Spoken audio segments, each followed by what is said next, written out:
Okay. Well, good evening, everyone, and welcome to the American Cetacean Society, San Francisco Bay Chapter's April 2025 speaker event. And I'm Susan Hopp, board member responsible for our speaker program.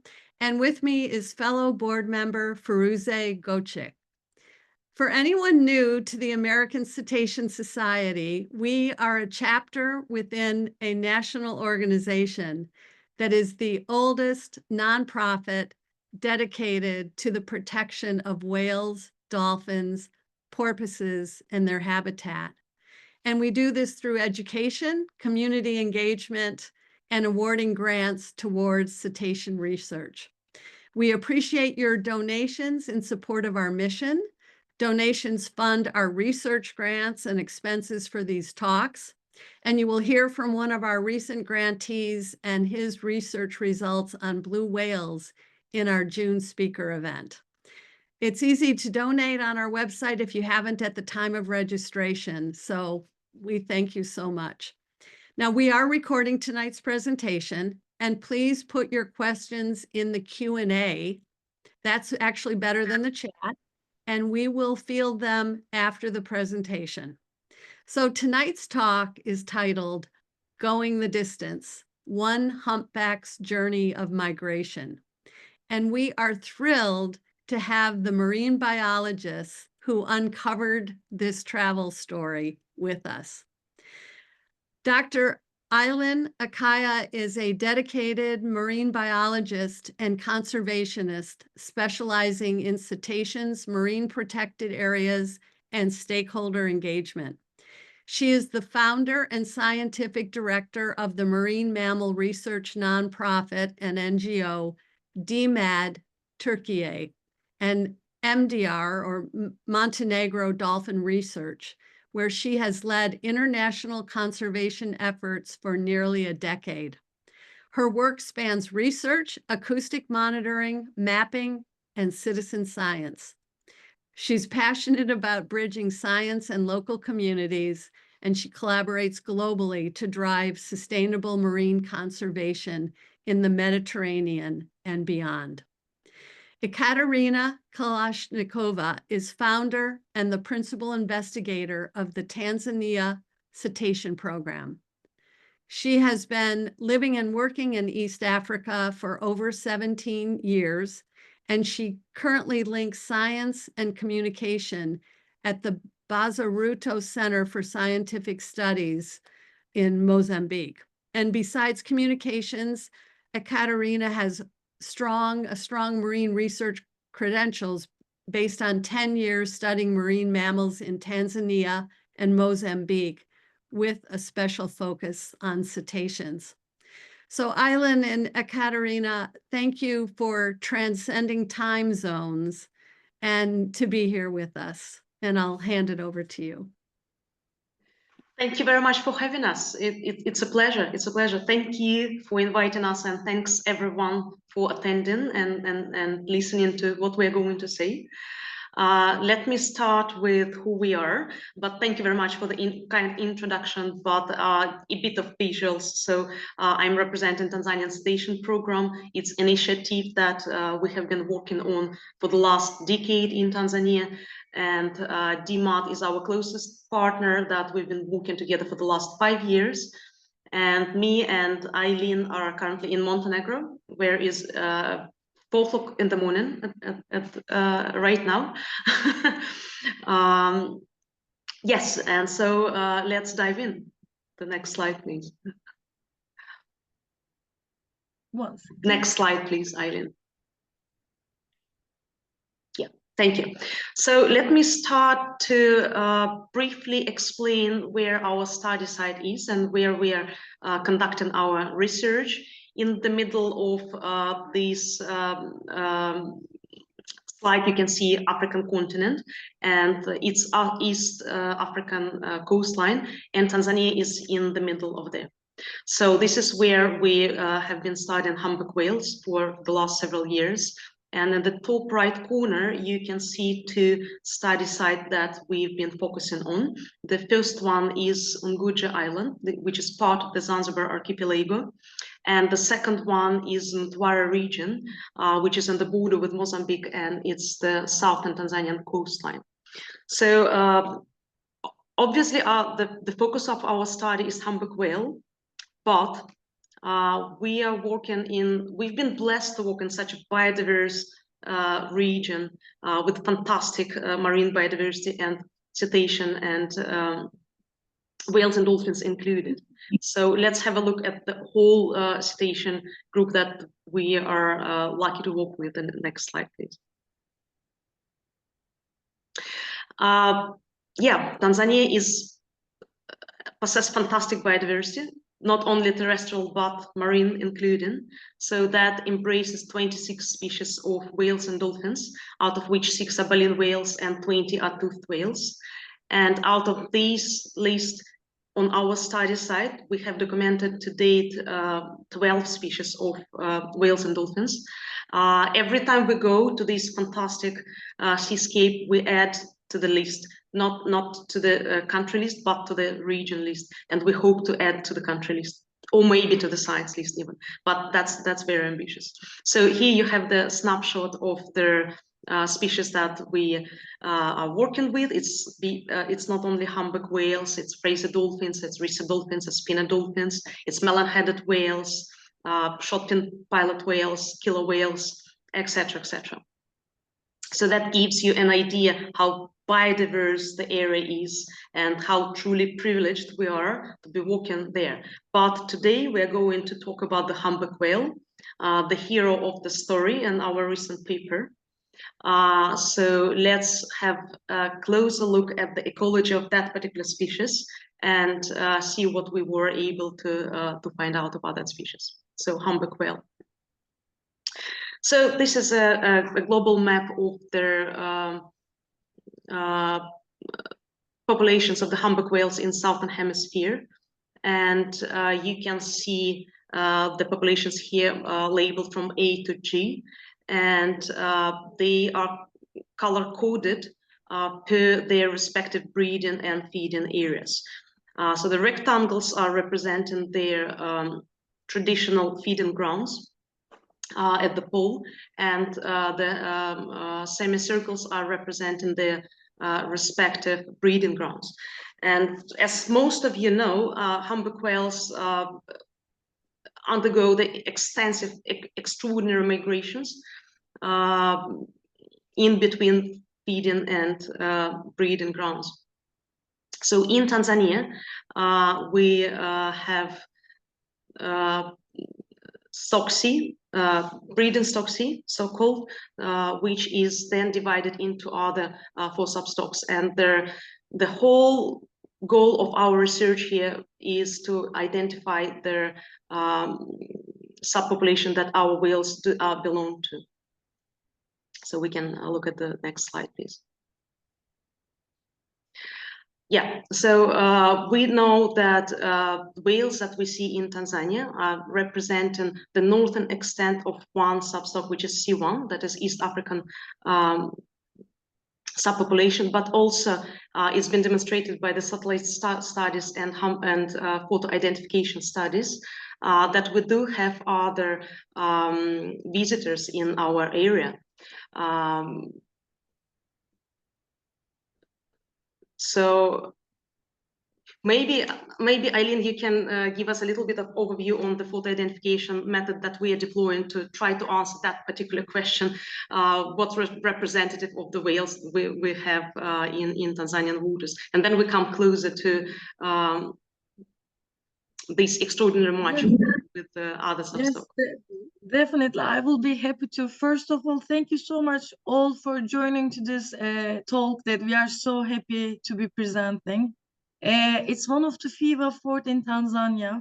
And the more people, the more researchers like us studying the waters, the more knowledge is out there. I always say that, and I think it's a classic right now, that like knowing is caring. So the more we know, the more we can direct the effort to these locations that there's much needed. Thanks to Katya, this effort started, I think, like 2016, 2017. And since then, there's dedicated effort in Tanzanian waters and in Mozambique as well. We know that South Africa is the pearl, everyone is studying over there. There's lots of whales, it's beautiful. But when you go up to the north, there is least effort and it gets less and less and less. So what we are trying to do is we are trying to point our cameras, our focus in these locations where there's least known, so we can speak more about them. And because if the area is least known, then the pressure, the human impact is also like uncontrolled. And we are the biggest damage in the world at the moment. So it is important that we direct our knowledge, our effort there, that the local communities can support, and we can create a difference, hopefully. Small or big, doesn't matter. So scientifically speaking, we have methods doing both survey. On a both survey, we have local team and international team, which I'm so proud of. So the team is actually Russians on board, Turkish on board, Irish, UK, who else? We had so many different nationalities at the moment. And we were speaking before you attend with Suzanne as well, that this is, the oceans are actually bridging us, connecting us to show that countries doesn't mean much. The effort, what is important. So on a boat survey, we have an acoustician on the boat. We have a camera to take a picture of the dolphins and the whales as well. We have data loggers, so we need minimum of 4 researchers to collect the data. We focus on visual behavior and acoustic behavior as well.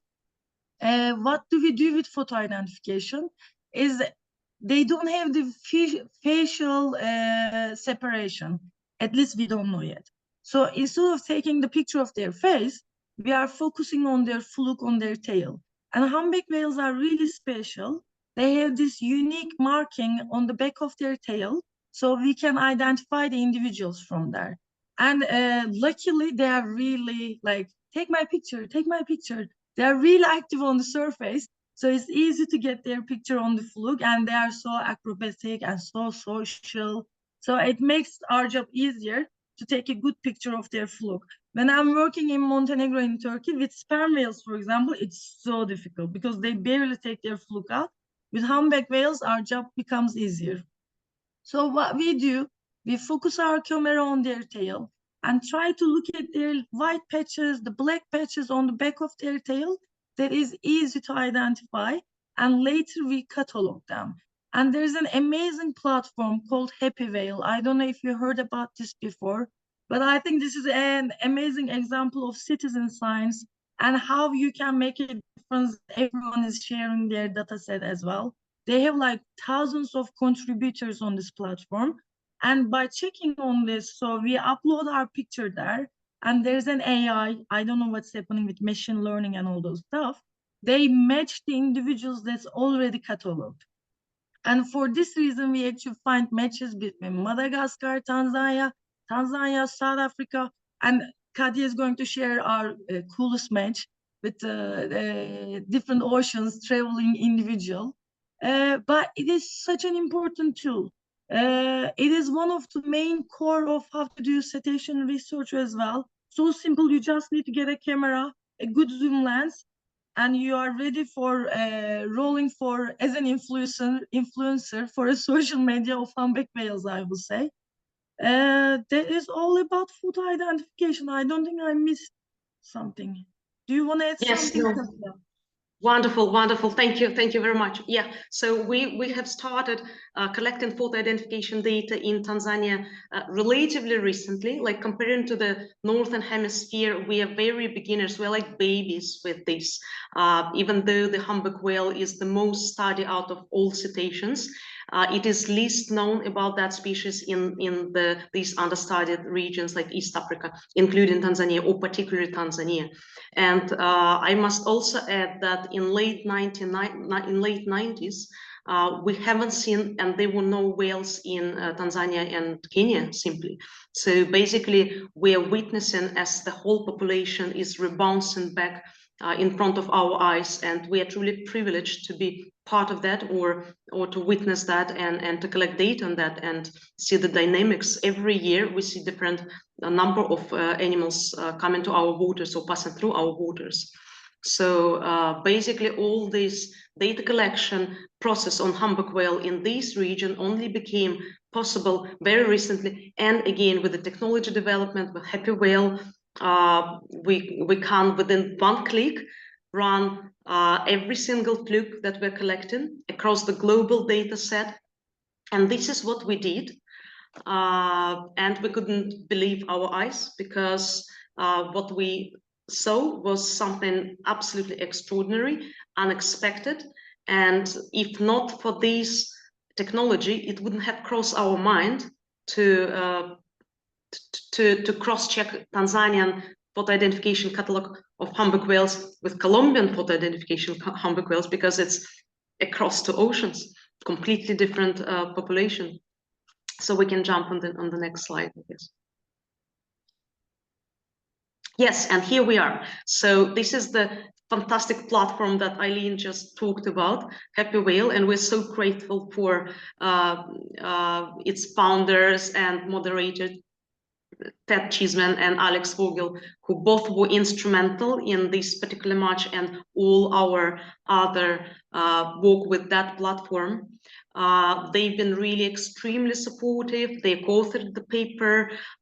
They helped us with uploading the database, explaining how things are working, encouraging other people who possess the data to upload it and make it public. So it's really a groundbreaking approach to data sharing, to make it visible, and to make these incredible matches publicly available to audience, to broader audience and scientific audience as well. So you can see here the screenshot from that particular match that we are going to talk about. So it's one individual adult male humpback whale that for some reason have shifted its breeding grounds from South Pacific to Western Indian Ocean, where we were lucky to photograph him. Within the competitive group of whales, he was amongst other males pursuing their opportunity to mate with a humpback female in the Zanzibar channel of western coast of Unguja Island of Zanzibar archipelago. So let's have a look at him a bit closer with the next slide. Can I also underline something, Katya? These animals are highly loyal on their breeding grounds, so they keep going to the same locations. And humpback whales are one of the most well-known species of cetaceans globally, and still we don't know that much. Like even the species are studied since like 60s, 70s, and up to now, like globally, it's one of the most charismatic species that people are studying. It's still nothing much known. And this sighting is actually showing and proving how little we know and how much we think we know. So there's so much to keep carry on, because there's much to discover at the moment. I think this is showing us, let's keep doing it. Let's carry on, because there's so much more to explore. Songs are one of the most studied, and still, what are they talking about? Still so much to dig in. No, exactly, absolutely. And so the platform is much on ventral side of the humpback whale fluke that has very specific coloration pattern, trail and edge, scarring from barnacles or any other event interaction in between themselves, etc. So when the algorithm show us that that's the match, even though it was almost 10%, but every single automated match is then double checked by a very experienced scientist from Happy Whale. So this also been confirmed, but we still couldn't believe our eyes. So we checked if we have dorsal fins of the individual, and you can see on these pictures that we did have dorsal fins. On the left, it's from Colombia, on the right from Zanzibar. Then we had no doubts. That was it.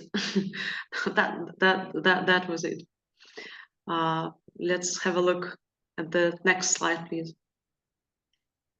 That's another photographs of that very individual. And because our colleague and co-author of the paper, Dr. Natalia Botera Costa, were able to photograph the individual breaching out of the water, So we were actually been able to sex it. So only because of this picture we were sure that it's a male, adult male individual, which was also very interesting.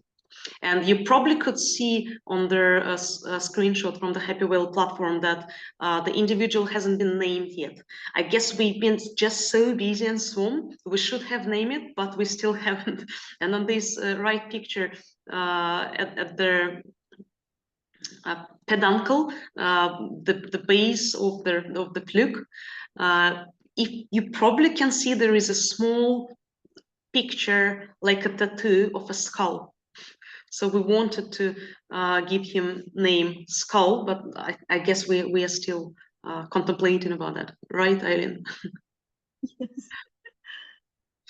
Because they were more romantic suggestions like a traveler or nomad or even Casanova, because a lot of questions are coming, why this happened, what he was doing. And in fact, he was doing what he was supposed to be doing on both occasions, or on all three occasions when he was sighted, twice in Colombia and once off Zanzibar.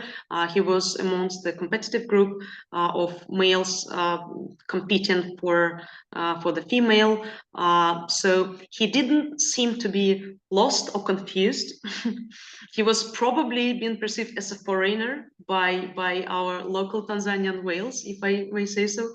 But he was actively participating in the mating, courtship, in reproductive activities that he was supposed to be doing at that time of the year. So let's hope that he was successful. It's almost like a foreign male with a cute accent, yeah? Exactly, and we're gonna touch base on the acoustic in the end of the presentation. It's very interesting. There is very interesting component in the vocalization, because male humpback whales produce a very complex and highly structured song, which also evolving and also migrating, so to say, and it also going eastward, and we're gonna just talk about that in a minute.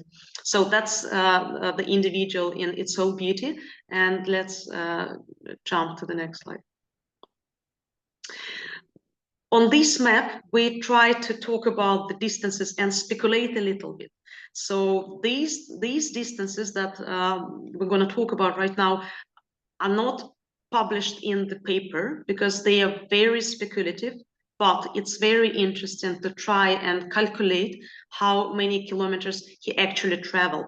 Because what we're talking scientifically in the paper is the great hemisphere distance, which is the shortest distance in between 2 points on the globe, on the sphere. So this is what we can talk about, which is 13,000 kilometers.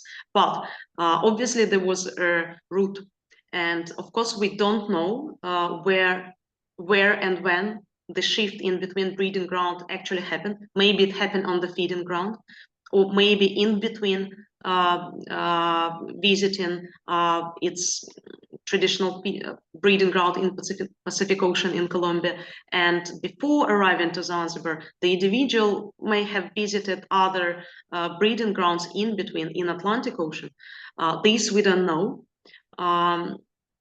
but we could speculate about the distances, and we try to calculate the minimum distance that it would have covered if it just visited its own traditional feeding ground, the closest point, and then went straight to a new breeding ground in Zanzibar, or if he first shifted the feeding grounds and went to Southern Ocean that whales from East Africa are coming to feed, and then only followed its fellows to the new breeding ground. In any way, the distance is really, really impressive. It's something from 18,000 to 19,000. But again, we took the shortest possible distance. In reality, it could have been even much more. So it's pretty remarkable. It is pretty remarkable, the shift. Can I add something? I feel like a spy at the moment. Where is this individual? So we see that the first sighting took place in 2013 in Colombia. The second sighting again in Colombia. So probably the whale is actually Colombian. So keep visiting twice the Colombian breeding ground. And in 2022, I can't calculate how many years apart, then it came to Zanzibar. So since 2022, we don't know where is this individual at the moment. Am I right, Katya? Yes, So that's cool. Yeah, it will be really interesting to see this individual again. And where would that be? Because there is a pattern of 2 times visiting in Colombia, a single encounter in Zanzibar so far we know. It is definitely searching for the females in different breeding grounds, but how and which path is totally unknown at the moment. That would be really, really interesting to know whether it's actually stick to the new breeding ground and kept following this new pattern, this new route, or it for some reason or somehow managed to get back to its initial route that most likely his mother taught him in his first year of birth. This is what they do, and this is what they normally follow the entire life afterwards, with very rare or exceptional cases when they do change the breeding ground, like this one, for example. Yes, exactly. So that's why, I mean, photo identification can bring so much, and anyone can contribute. Literally anyone can contribute. If you're on the whale watching trip, or you're an enthusiast, or you're a researcher, globally, in any ocean of the planet, you can encounter the individual, and then with the technology like Happy Whale, we can spy a little bit, like Aylin said, on its life, on its migratory routes and adventures. if we can say. And by nature, these animals travel a lot. They don't like to stay in a single location. In a year, they go on average at 8,000, 9,000 maybe, between the breeding and foraging ground. So this distance we are talking about sounds really like, oh my God, this is so much, but it's not really that much looking at it. I think the key that makes this encounter really special is the distance between the breeding ground. Between breeding and foraging ground, they are already tend to make long distance movements. And it's interesting to see that not going up and down, but sideways, they can also travel such a long distance. But by nature, they are strong, so they can travel long distances. We just need to discover. Oh, exactly. The latitudinal migration is well known. They're indeed notorious to cover a huge amount of kilometers, but the longitudinal shift that happened here, that the individual shifted the breeding ground, skipping to other breeding grounds in between, that's rather unusual. Not unique. There are other cases like that, and we're also talking about that in our paper. And since then, there were more matches like this. So the long distance matches become increasingly more frequent. Still quite rare, but they become a bit more frequent. So probably there is some dynamic or something is happening that we are not aware of, and that's the main. I think the main topic of everyone who is listening to this, the question mark is the big question mark. Why? What is happening there? Why he did so? Why this big shift? Or why other long distance matches similar to this one are happening? Why they're known to be so loyal to their breeding grounds and feeding ground? Why they would change this loyalty? What would be the drivers behind? All those questions we have been raising to ourselves since the very beginning, and the truth to be told, we simply don't know because we simply don't know so much about the ecology of the species that have just been starting recovering from the brink of extinction that industrial whaling have brought them to. And as I mentioned, we're yes, absolutely, global warming and climatic changes may influence the whole ecological cycle, the life cycle of these animals. probably not directly breeding activities, but via feeding ground. So it is very likely that the actual shift happened on the feeding ground. And we know, and it's been scientifically demonstrated, that the krill distribution is affected by the climate change. And then krill availability and distribution is affecting occurrence and distribution of its predators, in that particular case, humpback whales. So probably something went unusual or wrong or different on the feeding ground for that individual, and he had to shift his feeding ground, moving eastward and finding areas with more abundant prey for him. And also because of the currents, it was energetically very costly for him to get back and follow its initial route to the initial breeding ground. So he just followed the currents and the other individuals and ended up in totally new breeding ground. So yes, climate change may absolutely play a considerable role in this kind of deviation from the like normal or standard or known to us pattern migratory routes. That's one of the hypotheses behind these kind of changes. It could be increased population, it could be increased competition for the mate. So it could be either feeding behind or breeding, or a combination of both.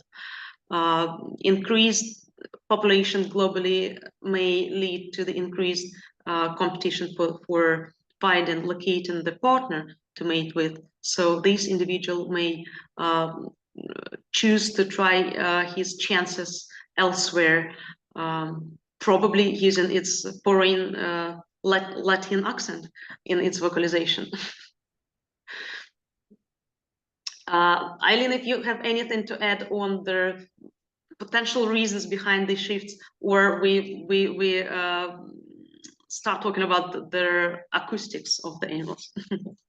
I think you covered it all, to be honest. It's like we don't know the actual reason. It's probably the combination of feeding and breathing, the changing global waters as well. But we for sure know that in 2022, there was a Latin blood in Tanzania. And I hope that the individual was successful on his search. And you say that we found him in a competitive group. So he was definitely trying his hardest. But what we know, the songs are really important. They're basically like, it's so similar with us. Like we are terrestrial mammals, marine mammals with similar techniques as well.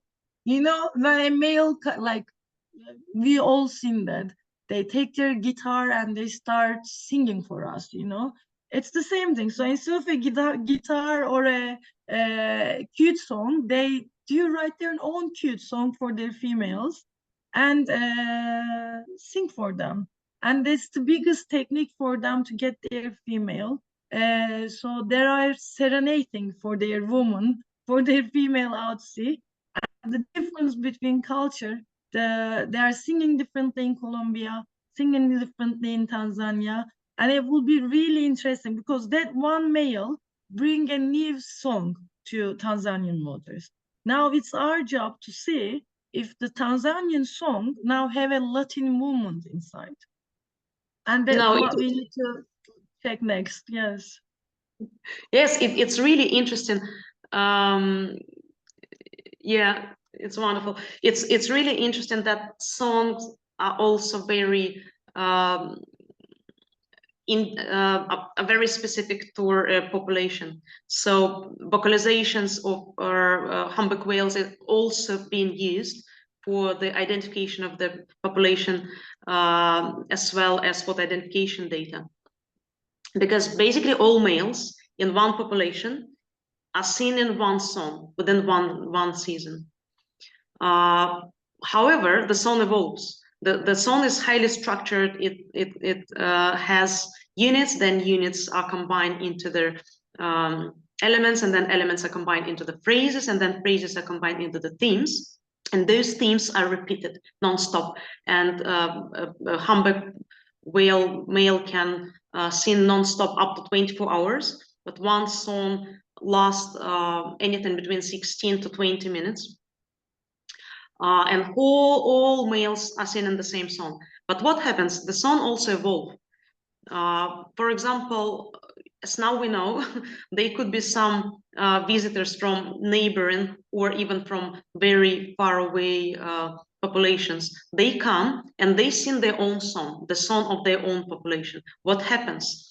This population that he came to, hearing this new song, and they are taking and adopting one component of that and incorporating into their own song. And gradually the whole population starts singing this slightly amended, updated new song. And so the song evolved. And as I mentioned in the beginning of the presentation, there is eastward movement of this evolution of the song. So basically, components from the populations from the West are being incorporated into the East populations. We don't know why, we don't know where, we don't know how and when it happens. It was believed and known that that song, as Aylin said, is connected to breeding activities. So, and indeed, males are seen extensively on the breeding ground. But the latest science also demonstrated that they may seen and they do seen on the feeding ground as well. And this is where the song exchange may happen. So, because on the feeding ground, the different individuals from different populations, they do meet each other there. So this is where the song exchange may happen. And so the individuals are picking some small component of the foreign song, incorporating in their own repertoire, and then bringing it to the breeding ground and spreading, sharing it with its fellows. And gradually, whole population is singing this new song. So what would be really interesting now to see, to look at the next steps, right? The question is why this happened, what are the drivers, and the next obvious question is what we're going to do with this. What would be our step to unfold this story further, like scientifically, and we are thinking of focusing on acoustic analysis. And in 2022, we did record the full song of Tanzanian population, which is not as easy as it sounds to do. Yes, like on this cartoon picture, we are sitting in the small boat and we're using drop-down hydrophone. But when whales are migrating to breeding grounds, there are so many, they're so vocal, and we touch base only one component of their vocalization, it's song. But there are all sort of non-song calls. For example, in between mother and the calf, there are up to 30 different calls that they're using to communicate in between each other. So they do communicate. Females also communicate, just slightly differently. And all this cacophony that is happening in the ocean, when all the whales arrive into the breeding ground, it's simply impossible to distinguish and to distill one song produced by one individual to be able to analyze it then. So in 2022, we were extremely lucky with our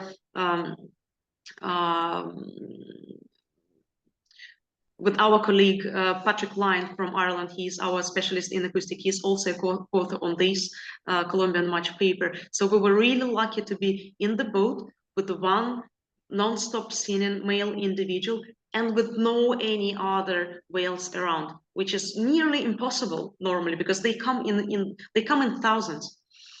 So we recorded the whole song, and then we collaborated with other colleagues of ours from Colombia again, same year, and analyzed the song. And there was a presentation and poster presentation produced.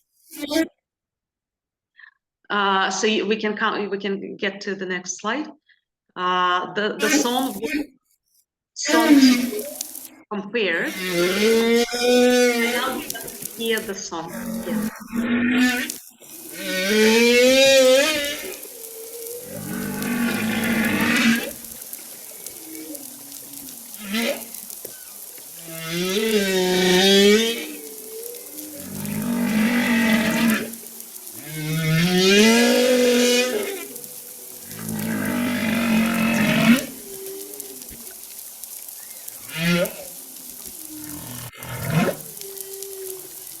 another version of this song as well, yes? It's one individual singing.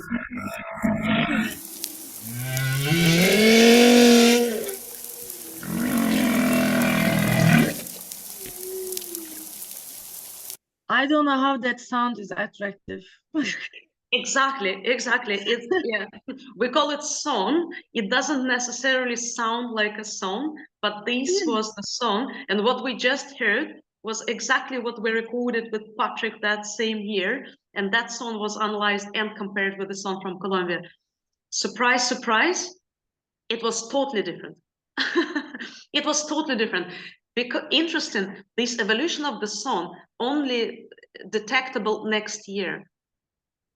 So if the individual, some foreign individual brought the new tunes into the population, we only will be able to track that next year. So they only will be seen in that amended song, the updated song the next year. So no surprise that within the 1 year when Colombian whale visited Tanzania and we recorded a song in Tanzania, and our Colombian colleagues recorded song in Colombia, they were no matches.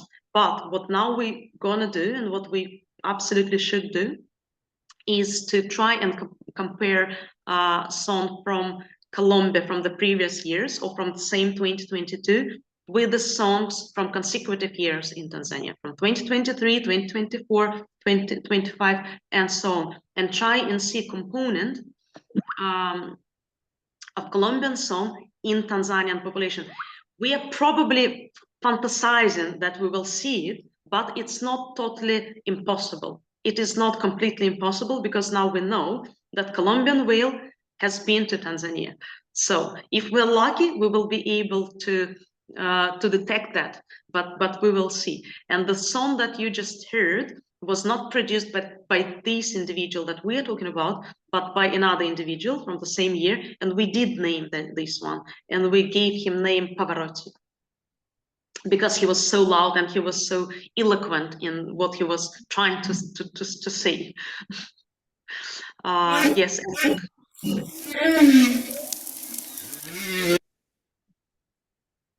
Yeah, we can listen to it a little bit more probably because we are basically at the end of the presentation.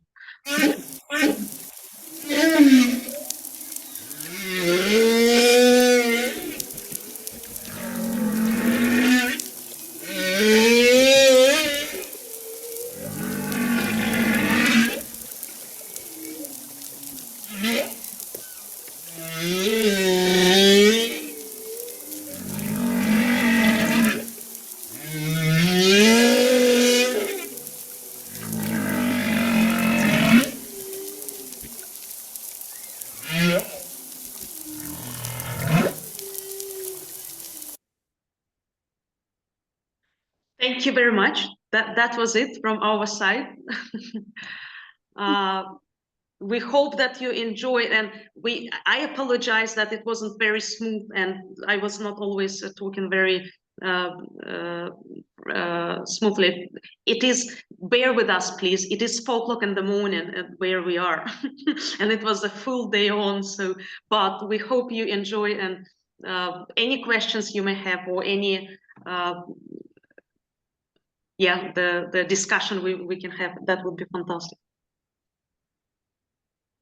Yeah, I think, I don't know if others are feeling the same way. There was something that just brought you in the present listening to those songs. Do the females sing as well? No, they don't, but they vocalize, which is interesting. And again, scientists don't know why. We don't know why. Maybe they just don't want to, because presumably there is nothing anatomical that is preventing them from producing the same sound as males. But they don't do this. They don't create, they don't compose the song. So males are composers, they're poets, but females, they do vocalize very, very extensively, and their repertoire is very broad as well.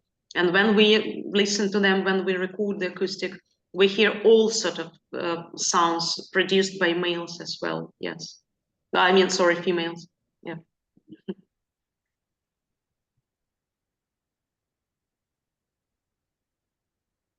Bruce, do you want to? Yeah, I would like to jump in because we have a lot of questions, and I think it's going to be so much fun to hear our guests' replies. So let me start with one of our listeners visited East Africa at least once a year. And she's asking how are local communities involved in your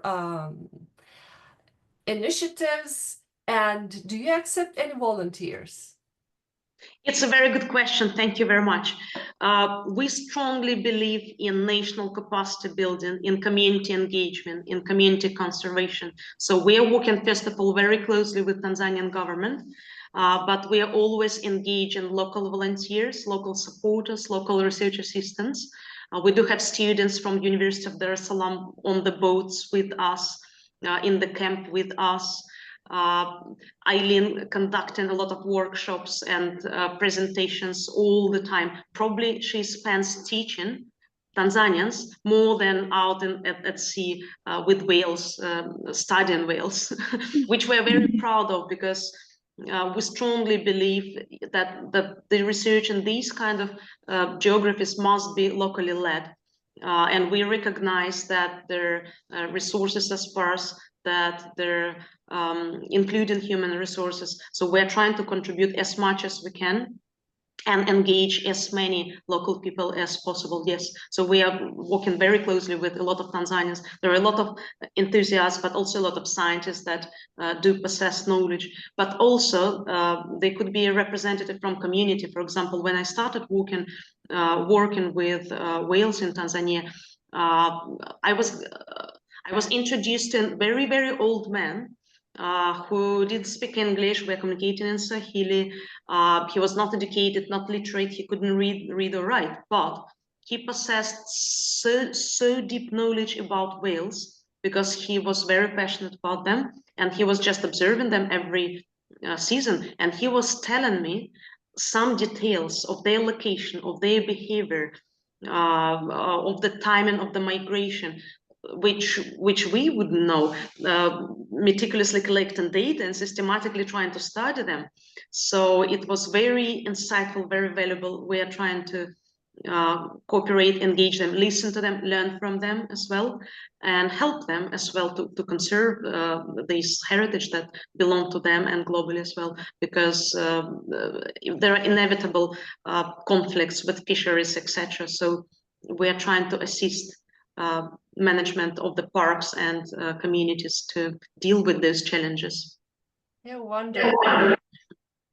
I like to add something as well. We are so far away from home in Tanzania, but the local communities are so welcoming that you do feel home. You know, it's like it's so peaceful and so appreciated the effort that, you know, that we are functioning together. You don't feel like you're an outsider. You are part of the community over there and trying to do something good for the marine protection, not just whales. And we are working in an MPA zone, and there's all these researchers, managers, and we try to do almost daily workshops, whatever they're interested in. We ask them, like, tell us what we can do, because this area is so beautiful and you are giving us this place to do this research. We wanna do this together. And each time, sometimes we have workshops for 4 hours. You know, here in Montenegro, I do workshops as well. No one listens me for 4 hours. But over there, it's like more, let's do more. And because you see all this fire in the eye that, like, you know, I want to do more, I want to learn more. We have this couple of students from Tanzania who is like, we are still in communication. Like, even though we are there only a couple of months in a year, the communication is not just in this couple of months. We carry on talking every month. And that makes a huge difference. And Katya last year made a great presentation in Dar es Salaam. And there were people visiting our camp from Dar es Salaam, which is like 10 hours, 12 hours. Difference is like all the way on the south, just to come and say thank you, you know, for this effort. It's a beautiful experience. It's not one-sided as well. It goes both sides. Like, they're teaching us we are showing what we know, but obviously they have more knowledge in the field than us. I think that's the key. As a scientist, we always stop listening, you know, we are like, I know, it's okay. But there it's the opposite. It's like the communication flows, and I love that. Yeah, I think it's very rewarding to hear Yes, local people's appreciation and collaboration. It must be so magical. yes, we are Another one team. yeah, that's true. And one world, one ocean. Yes. How did you distinguish, how do you distinguish between specific markings on the flukes of their colorations due to scars, barnacles, nets or strikes, whatever your determining point? Yeah, I can start, but I'm sure Aylin will correct me or add more on this methodology. It's very well known, the photo identification, humpback whales, very well known methodology. It comes back to 1970s when it was used, and all the matches were done manually. So basically, researchers were looking at the flukes and comparing them in between themselves.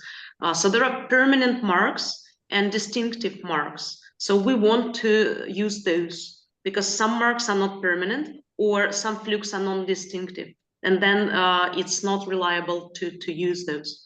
But luckily, our species that we're focusing on, humpback whale, they really have very, very beautifully colored flukes, and most of their markings, as of their 6-7 months, they're more or less permanent. We can see the coloration may change with the time, and also happy whale, that is a fantastic opportunity that you can really track the individual lifespan of one animal. So you can really personalize the animal, you can name the animal, so you can have this personal attitude towards the animal, not towards the species, not towards the group of a population. You really start identifying even the character of the individual animals.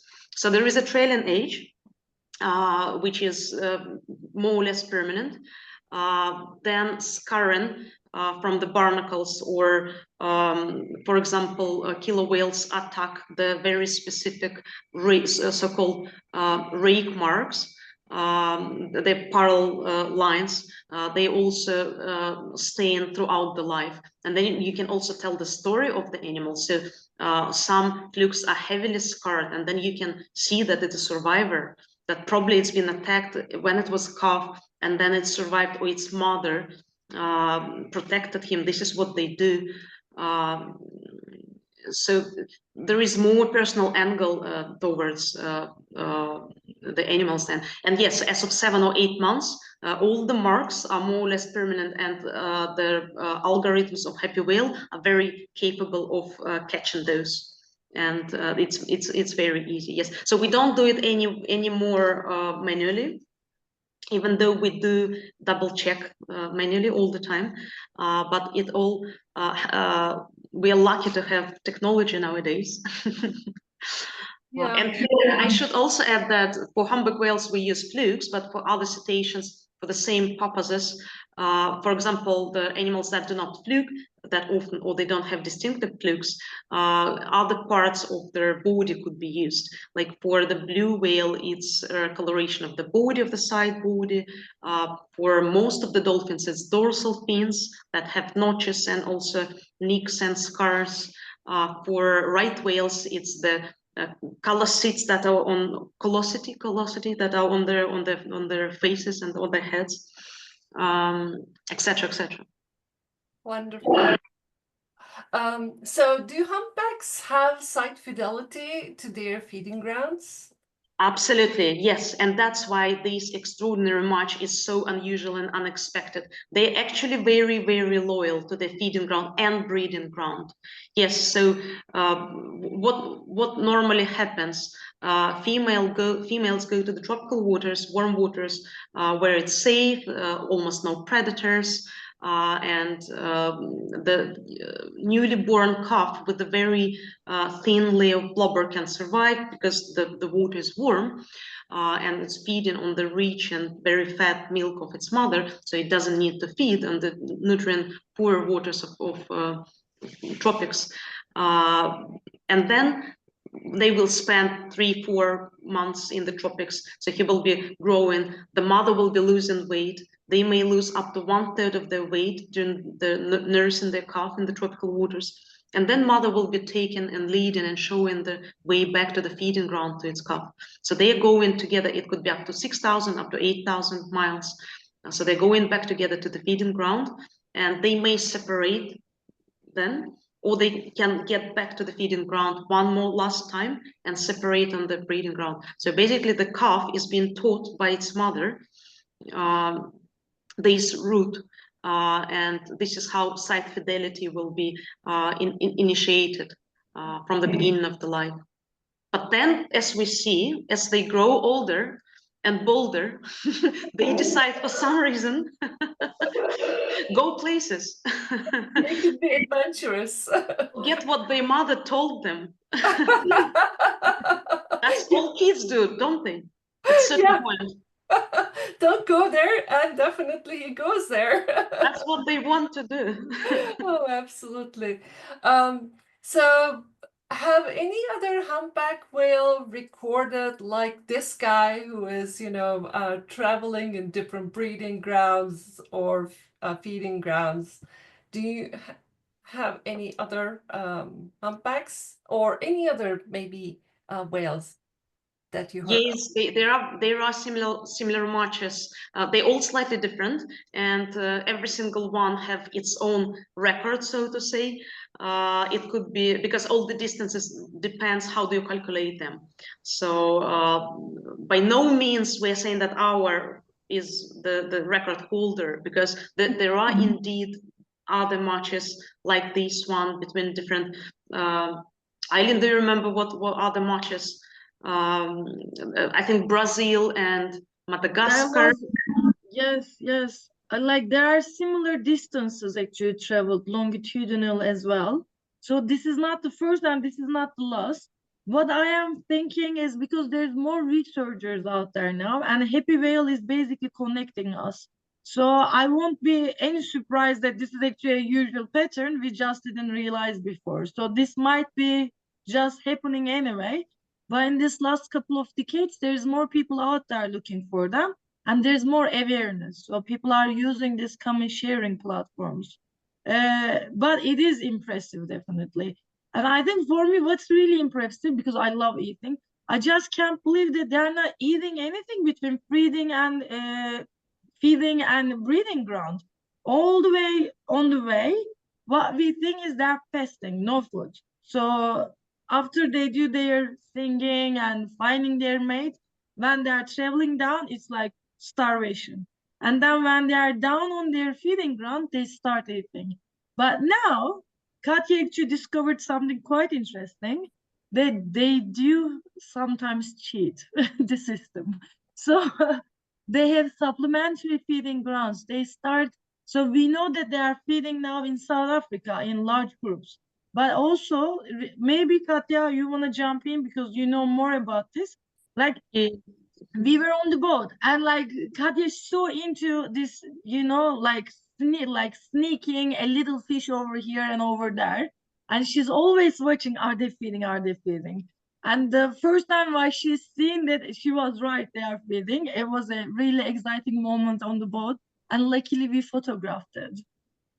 Yes, right now, as you say, there is more and more research. Even still, we consider the areas where we're working is understudied, but there is more research. And now for almost all population of the Southern Hemisphere, so-called supplementary feeding in mid and low latitude has been documented. Nicaragua, for example, they feed in non-stop over there and other places, but not for the Western Indian Ocean. So for the whole region of the Southern Western Indian Ocean, there have not been any evidence that they are actually opportunistically feeding there until the last year. we have documented properly. Last 2 years, we are observing our humpbacks in Tanzania properly feeding in tropical waters. It's of course a lot to do with the particular seascape that we're working with it's very unique. There are very steep slopes and very narrow continental shelves, so there are some localized upwelling system, so it's not that poor as the rest of their tropical waters. So the prime productivity of the ocean is a little bit increased there. So that's why we also see all this incredible biodiversity of other cetaceans that are all apex predators. So that's why we see all of them. And by the way, we see a lot of mixed species group, up to 4 taxa swimming together, interacting together, which is also very interesting. And it's another indirect sign of the productivity of the waters over there.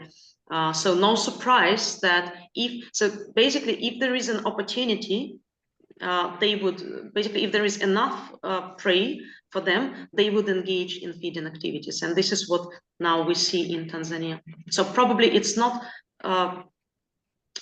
so unusual. Again, it's just not been looked at before in this region because it's so difficult to conduct research in those areas for various reasons. So yes, they started feeding in Tanzania as well. So everything is changing basically now. Everything we knew before, it's been compromised now by our own study. But I also wondered that, of course, I have not too much information whether how much traveling for krill is done, right down to South Africa. There's a problem, with trawler catch of krill by Chinese or, other countries engaging those kind of activities, and krill becomes less for humpbacks. I wonder whether there might be a possibility that they could not fed enough by krill in Antarctica, and then they come up hungry.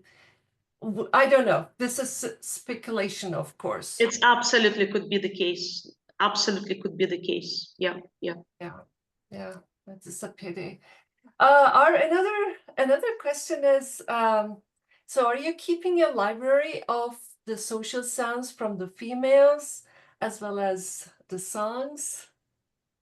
We do collect a lot of acoustic, yes. So we all the time when we are heading out at sea, we have our encounter. It could be any species. We collect all the same data. It's a spatial, the coordinates, behavior, group composition, photo identification, and acoustic data. Yes, we have loads of audio now recorded from different species, and for many species.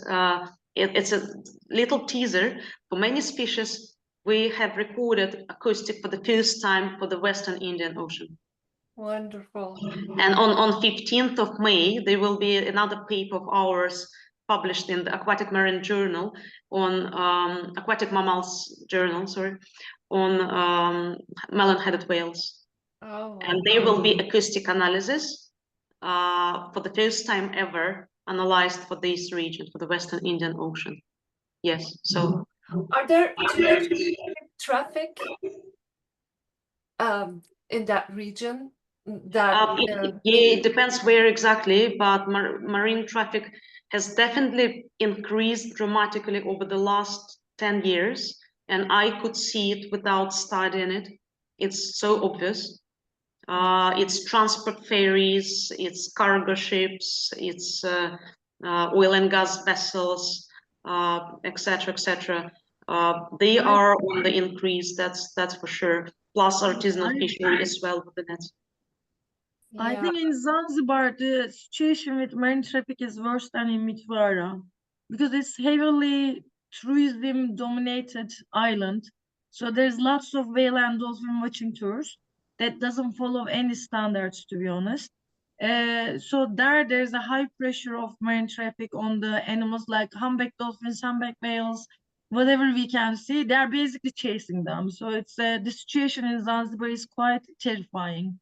But when we look at Mitwara, the fishing pressure, they don't even have an engine, yeah? Like the local fisherman is just going out with pedaling. I can't do that. I don't know how they do that in a wild ocean, but they go with a tiny little boat with no engine and just pedaling outside with huge waves. So high respect over there.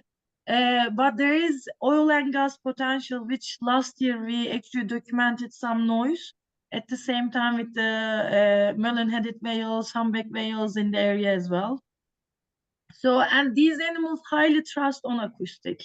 What is it like for us? Our eyesight is more important. For them, their hearing is most important. They create low frequency sound to communicate between each other. And the noise we produce in ocean is also low frequency too, generally most of the time. So there's a chance of we blocking their communication by the heavy noise impact we put inside. So that's definitely one thing we have to watch out, especially in Zanzibar, because there's lots of boats going out with no speed limits or no limits whatsoever. Yeah, so I have a couple more questions. First, have you made any matches between Tanzania and Madagascar? We do. Yeah. Actually, last season was very interesting. Number of whales that are arriving to Tanzania fluctuate quite significantly. And every 4th year, we have quite low number of whales. So last year, with the same level of effort, we collected relatively few flukes photographs. But one of those revealed triple match. It was Zanzibar-Madagascar reunion. That was also pretty extraordinary and super cool. Yeah. And we have other matches with Madagascar, yes. Wow. That makes sense. When did you begin your research in Tanzania? Is it possible that this whale has been off Tanzania for many years? Of course, absolutely, exactly. We only started in 2017, and yeah, no, exactly. That's why consistent effort, long term, is so important. This is what we strongly believe in, and this is what we're trying to establish. And that's why national capacity building has a very important component for us. So when we are not there, or any other, so it's really locally led, and there is a well-established monitoring of the long period of time, because only these will reveal something reliable. And yeah. So how close the whales are to the shore? Can you do any shoreline monitoring, or do you have, for example, stationary acoustic monitoring that's happening there, or only opportunistic monitoring where you just go with the boat and just drop the hydrophone in the ocean? Yes, there are different approaches, obviously. Land-based observation is very useful one, and this is what we are doing in Montenegro. And it's brilliant, it's perfect. They do come really close to the shore, and it's very possible to collect a lot of data.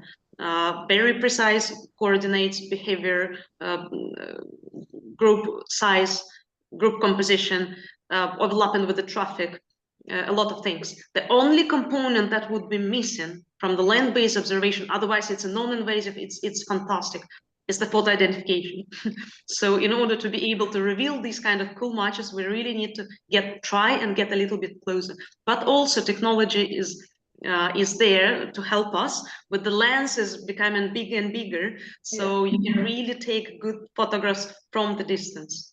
No, in Zanzibar, I was collecting photo identification data on humpback dolphins from the land, and they were perfectly fine, perfectly usable. But because those dolphins are really live very close to the shore, so very possible, yes. And with acoustic, yes, drop-down hydrophone has a lot of advantages, because it's simultaneous with the visual observation, so we can really pair the species and behavior. But Yeah. we do also deploy static sound traps, especially in Mozambique, where we also work. So we do have permanently moored static sound trap to monitor the bigger seascape, and which is recording nonstop. So we won't have visual component there to pair what we hear. So we will need to rely on identifiers, again on trained algorithms, on the previously described vocalizations for that species and another species. For example, if it's not been described before, we won't be able to pick it from their spectrogram, from the sound trap. So ideally, when different methods are combined and different approaches are combined, then we have the fuller picture, right? So we do what we can, and maybe Aylin, you can Yes, I want to share how close they are to the shore. Actually, we are sleeping in a tent in this beautiful beach. So, and this is not unusual that at night we wake up on the sound of the the breaching. So it's so like they wake us up. That's how close they are to the coast, time to time. And only last year we start stationary hydrophone. So we have this tiny machine that we put to the close to the corals in the area, that we start recording the night activity as well, because we can't see much at night. So we are trying our best to get most of it. We are like basically data hungry. So whatever we collect, we get it. Yeah, it sounds like Tanzania is a fantastic place to encounter with lots of species of whales, cetaceans. So you are Yes. so lucky, I must say. Yes, but there's a danger in there as well. I think at the moment, this whale watch is a beautiful way of observing this wildlife if it's done sustainably. So it's so important that we are not really a tool of this mass tourism at the moment, because we've seen with our own eye this tourist jumping on a whale, like from a boat. First of all, it's dangerous for you. You may die. It's a wild animal over there, but there's no control. So whenever we are, because it's beautiful to see new countries, new cultures, new wildlife. So I'm not against the idea of it, but I'm against the idea that it has to be done sustainably, not as a tool for a mass tourism, that we actually damage the animal we try to protect. So there's always a way to make it better, and hopefully we choose the better practices. Yeah, I hope so. So one of our listeners asks, how can we protect whales? Especially, of course, in US situation is getting worse, but what are your suggestions to protect whales? I want to say something. I think change starts from individual. We don't need to wait for government to make regulations. It's like if my behavior is correct, who needs the law? Law is for structuring the entire community. But I say if I am acting correctly, then it's okay. So each of us can make a difference, obviously. Consumption. I think we are consuming so much. We are greedy. We want more and more clothes, more dress, more shoes. If we just get what we need, it has an indirect but a significant effect on the wildlife we are trying to protect. Even though this talk is all about whales, it's not just whales. It's the entire blue planet we are trying to protect over here. So I think the biggest key is less consumption. Yeah, I cannot agree more. It's such an important thing. And I think one indirect effect of Trump's tariffs is probably less container traffic to the United States. And indirectly, we can protect our whales. But that's a very universal problem that we are so into consumption and we don't know how to stop.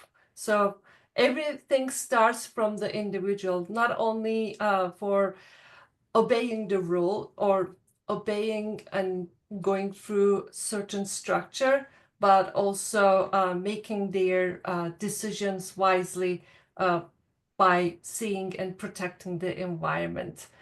Yes, I One think last, rules are rules are really important, but that doesn't mean that there's a gap. Let's break it. There's no rule, so I can throw my litter at the sea. So we don't really need to rule if individually we are behaving the way we should. We are just piece of the puzzle, so not on the top. Yeah, that's true. So one last question is, what method of feeding do the humpbacks use in Tanzania? Yes, they are so creative with the methods they feed. Generally speaking, about the species, it's a remarkable species for a number of reasons, but including for the methods. They keep creating the methods. They're really notorious for having complicated, sophisticated methods. But in Tanzania, it was lateral and vertical lunge feeding. It's a very powerful motion when they propel themselves through the water towards the bull bait or just the bait and launching themselves with the open mouths onto the bait. Yes. So that was vertical and lateral lunge feeding, which is very typical for them. So they were not too enthusiastic with new things. They decided to go with the old known master technique. Oh, I just received one last question, so I know that we keep you awake too long, but I think that's worth asking this last question. So do you have any insight to how to organize the shipping companies, whether it's a speed reduction or changing the routes? How can we protect our whales from ship strikes? Or it's a very big global issue, especially in the Northern Hemisphere, but ultimately globally, it's one of the biggest threat for large cetaceans, ship strikes. Yes, and it's been scientifically demonstrated that a certain speed reduction, reducing dramatically the chances of their strike with the whales. Yes, so the speed reduction is really, really effective. It's been demonstrated scientifically that it's working. Different routes, exactly. It's very, very important as well. But for this, we need to know how cetaceans are using their habitat. And this is what we are trying to do in Tanzania as well. All we are trying to do is to understand what whales are doing there, why they're coming, where, and what they're doing exactly, just to understand. We know generally that that's a breeding ground. Now we know that they also have supplementary feed in there, etc., etc. But there is a fine scale habitat use. So once we identify these with the systematic research, long-term monitoring, then we will be able to assist the marine spatial planning, basically, to identify the critical areas, more sensitive areas, and the periods of time. For example, when we know that this bay is being used by mothers and calves for 2 months per year, why not to regulate and reduce fishing activity in that particular area for that particular period of time, just to protect this key period of ecology of that particular species. So that's why we need to really understand what's happening there, and then advise the policy and policymakers and their management on their measures that could really work. Otherwise, if we don't know, we can try this and that, but then, and all the species are different as well. So that's why scientific monitoring is so important, but also once it's communicated to the key stakeholders, otherwise science on its own doesn't work. Yeah, and there are great examples, to be honest, globally right now. With this, if you slightly change the shipping lanes, the population can, like, there's an example for sperm whales here in the Mediterranean Sea. In Hellenic Trench in Greece, they move the shipping lanes a little bit out, not even like 100 kilometers out, maybe 10 kilometers.